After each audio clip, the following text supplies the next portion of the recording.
వాడి మీదనే యుద్ధం చేస్తాం. మన శత్రువుకి అన్ని రకాల అండదండలు ఇస్తూ ఇస్తూ ఇస్తూ ఉంటాం.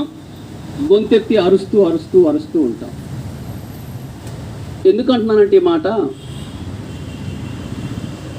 తల్లి లాంటి తండ్రి లాంటి ప్రభుత్వాలు అసలు ఏముంది ఈ రాష్ట్రంలో, ఈ దేశంలో ఏముంది, ఎవరికి ఏం కష్టం ఉంది, ఏ కష్టం వస్తే మనం ఆదుకోవాలి అనే ఆలోచన వాటికి ఉండట్లే.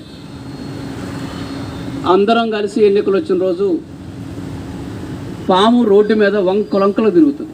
మీరు చూడండి, పాము రోడ్డు మీద పోవాలంటే వంకలంకలు తిరుగుతుంది, కానీ పుట్టలోకి పోయేటప్పుడు సాయగా మాత్రమే పోతుంది.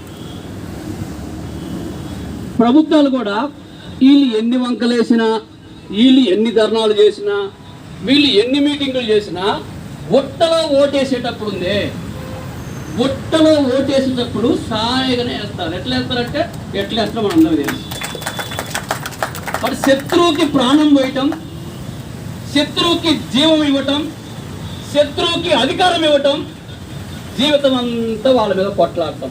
ఇది మనం ఎంత కాలం చేసినా చేసి చేసి అలసిపోతాం, చచ్చిపోతాం, వదిలి పారిపోతాం తప్ప విజయం సాధించలేము.